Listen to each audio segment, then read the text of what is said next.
Welcome to Equine Breathing podcast number 4. Polina tells us about relieving her horse's behavioural issues with equine breathing. I would like to welcome Polina to this podcast. And Polina is going to tell us about her journey with her horse, Derrickly. Polina, perhaps we could start by you saying a bit about who you are and where you're from and so on, and how horses fit into your life. Okay, my name is Polina. I'm 35 years old. I live in the Netherlands. And Derrickly is my first and only horse. I bought him 2.5 years ago, and it is just my hobby to ride and train horses. So I bought him in order to learn how to train a horse from scratch. So I bought him as a green horse who didn't know much. And yeah.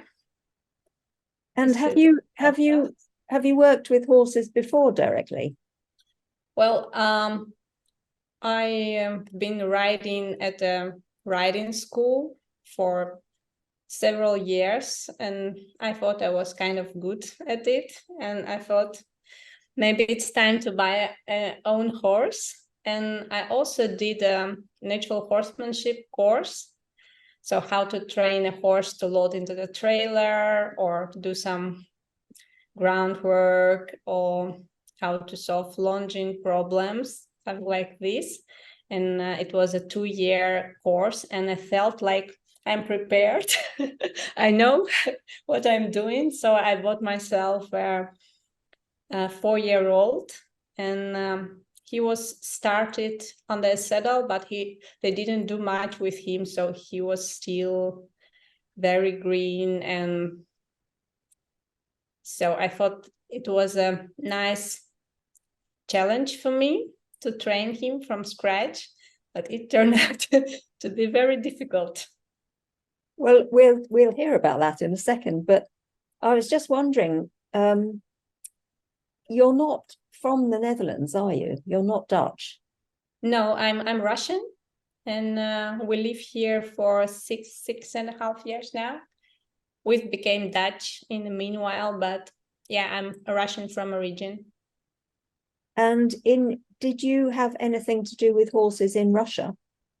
Yeah, I did ride as a child, and maybe a year or two as an adult, as a young adult, before we moved abroad. Yeah. And it was always horses... my dream to have a horse. Yes. So I was obsessed with horses as a child. And then when I went to the university, then there wasn't space for horse riding anymore. And then kind of forgot about it.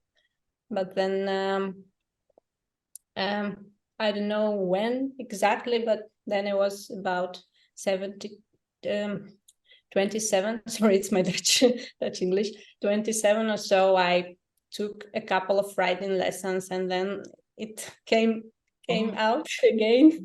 And yeah. Okay, so perhaps you could give us a bit more information about your horse. Yeah, I was looking for a Dutch warm blood when I was looking for a horse, but then I came across this horse by chance, and he's an Akalteke. This is a rare breed, I would say. Not many people know about it.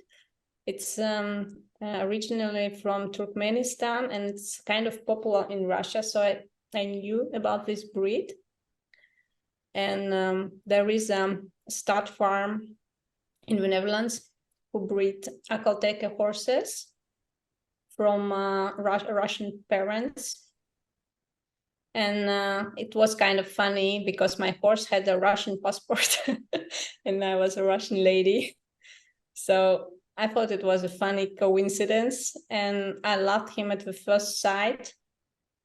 And what caught my eye, except for his excellent appearance, very athletic, very proud, with a shiny coat. He had a very lovely character, and he was curious. He was like sensitive, but not crazy sensitive. So I thought this is a perfect horse for me, because I didn't want like a little bit slow and a little bit lazy horse. I wanted a horse with some energy, and a sensitive horse, but still manageable. So I thought this is a perfect match for me. Unfortunately, when I did a vet check before purchasing him, the vet said it's risky to buy him because of the way he moved in canter. He didn't want to pick up, I think it was left canter. And on the right, he was a little bit panicky, running around in a little bit of panic. So not relaxed, but just like this. And he had a sensitive back. So the vet said, well, I don't know. He's not lame at the moment, but there is a chance that he will become lame if you start to ride him. So I didn't buy him, but after a couple of months, I couldn't stop thinking about him. And then it was stupid and emotional, but I did buy him. And I thought he's only 4. Well, he was almost 5 back then.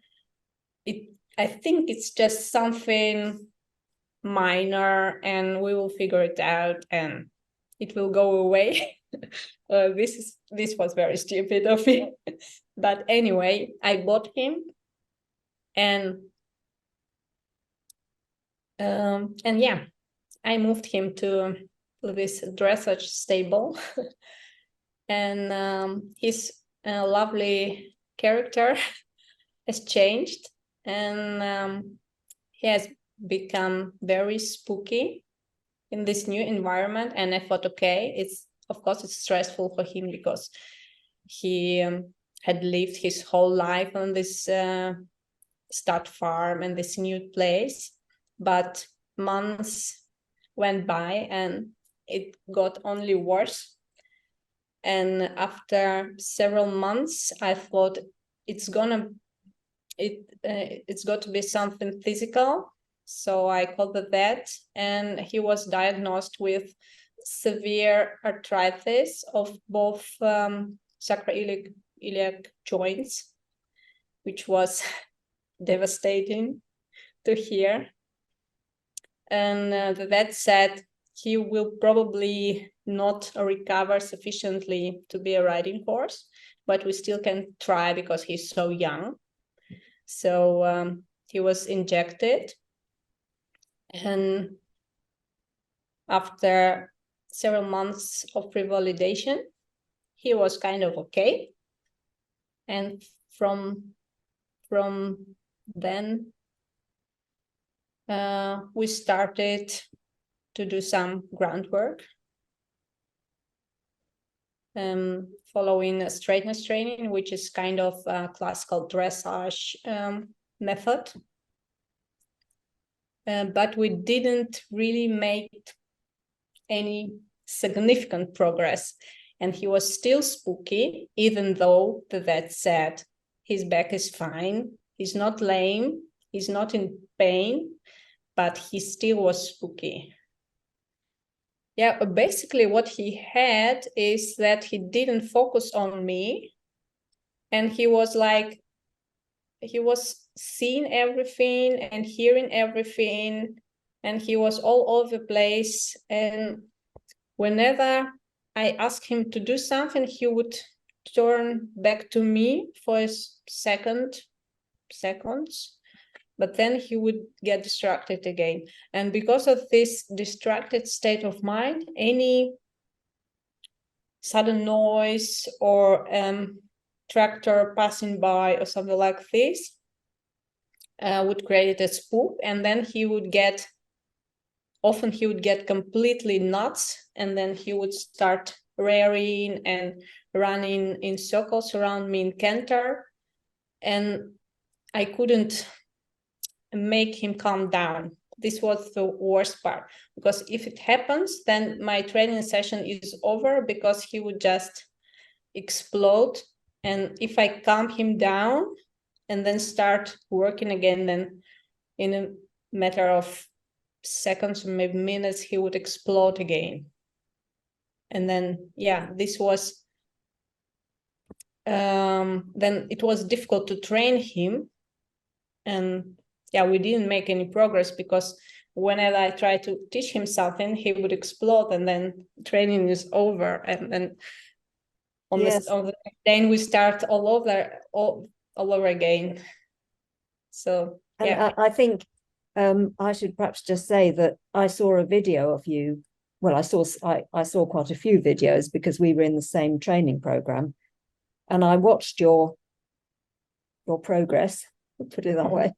And I mean, frankly, he was dangerous. He was dangerous, wasn't he? You know, he was actually dangerous to handle.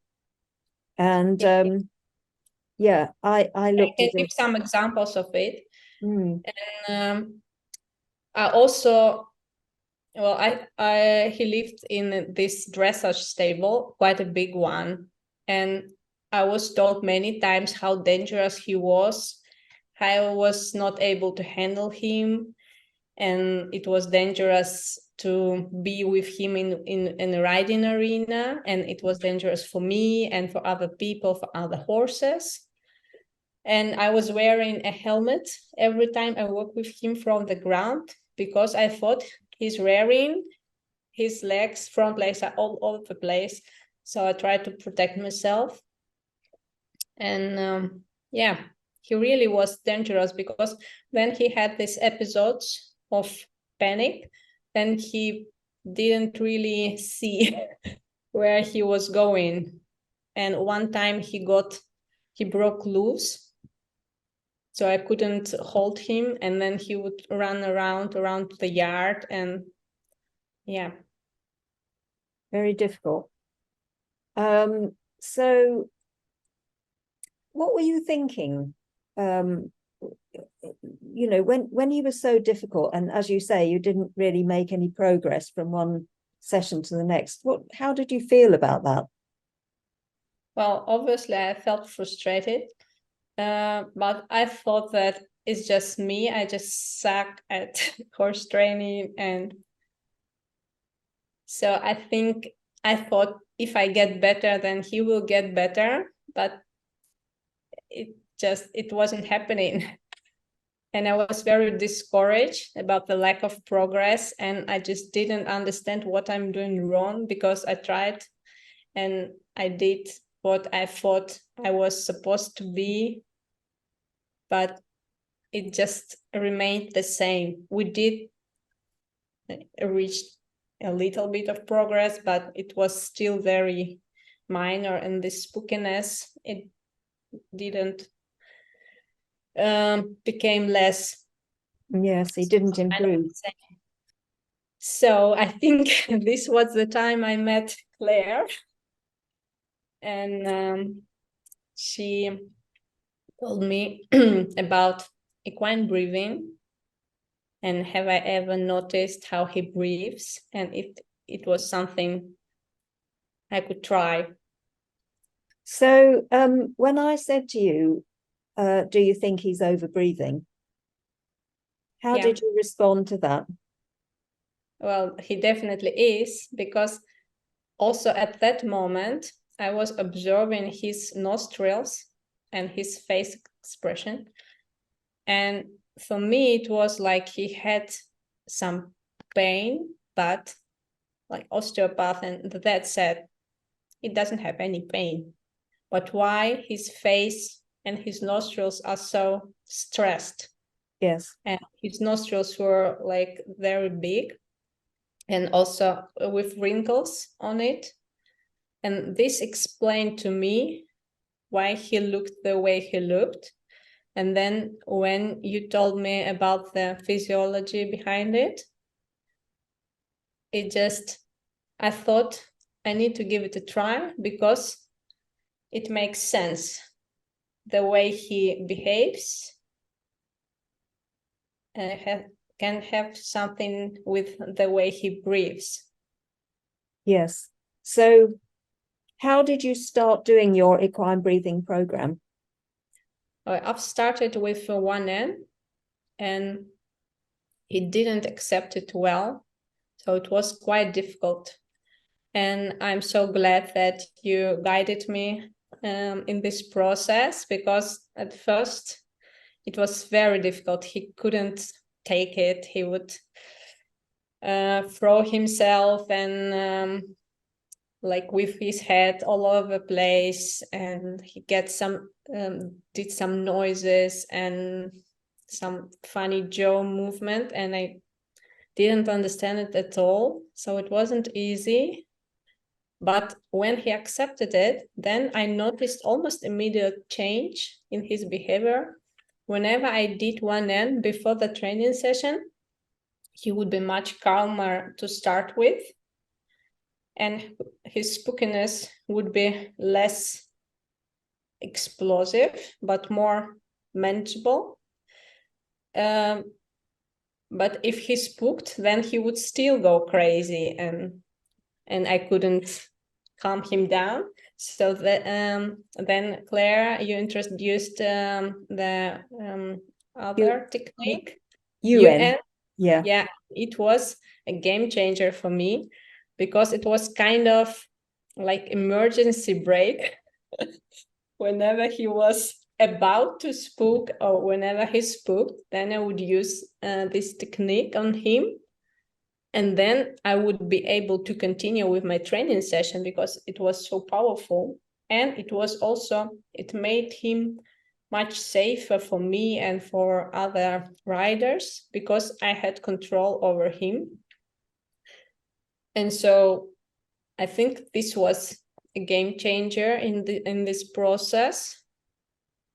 And I continued doing 1N as a like normal. Then what did you do for the rest of your equine breathing program? Well, at one moment in time, I started using all-weather breather.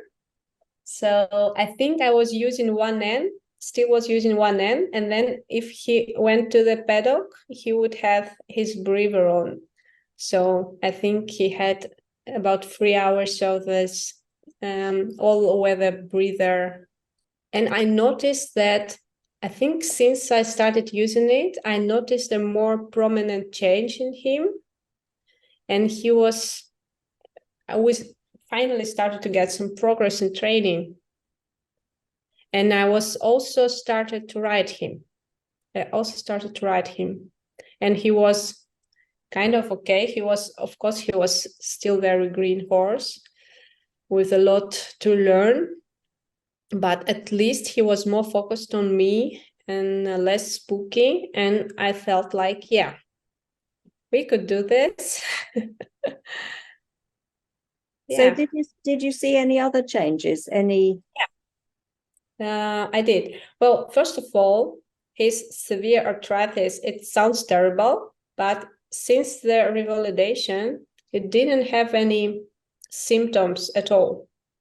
And I invited osteopath regularly to check him. But so this for me was the sign that equine breathing is working, because the vet said we could try to do this treatment, but if it will work, no one knows, but it did work.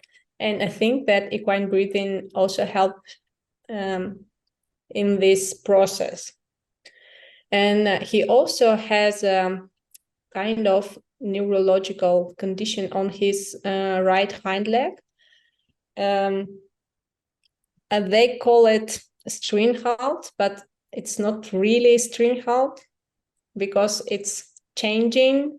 Sometimes it's very prominent, sometimes not. And I don't know if everyone knows what it is, but he makes like this weird movement every now and when with his right hind leg. And when I just bought him, it was really clearly visible at all times. And if he needed to step over something like a jumping pole or something like this, it was like very prominent. And since I started using equine breathing, it reduced significantly to the point that at some moment in time, it was almost not visible at all. And even other riders noticed it and said, "Okay, Polina, how did you do it? It doesn't have this weird leg anymore." So this was also the result of equine breathing. Unfortunately, it wasn't a permanent change, this leg. And I notice if I do equine breathing consistently, then his leg is doing fine and it's almost not visible at all. And if I go on holiday, for example, something like this, or if I'm not able to do equine breathing consistently for some time, then it returns. So I see a clear connection between equine breathing therapy and his neurological condition. And also we had another improvement. His tail, he didn't carry his tail before. So it wasn't only in his leg, but also his tail, I don't know how it's called in English. Tonus, is it a word? Yes, tonus, yeah. Like it was a little bit weak. He didn't carry it, but he was just hanging. Just flopped. Yes. And I think it's quite recently, maybe a couple of months ago, that I noticed that he started to carry his tail, and in the lateral movements, it moves with a bend. So it was also for me a sign that his hind leg starts to function better. And I also think that equine breathing has helped me with that. That's fantastic. What did you learn about holistic healing through equine breathing, if anything? Yeah, I think I did learn something. Well, what I've learned is that the body of an animal or a human is very complicated. And I think equine breathing is brilliant because it explains in a very simple way how health works, how this healthy state works. Like if the level of CO2 sorry, CO2 is normal, then our body can function properly. And if it gets lower, then it can't function properly. And then some symptoms occur, and it can be anything. I think everybody has like a weak point, and then it manifests itself in some respiratory problems or behavior, like in case of my horse, or itchiness or something, anything basically. And if we want our horse or ourselves to get better, then we need to address this core problem, the overbreathing.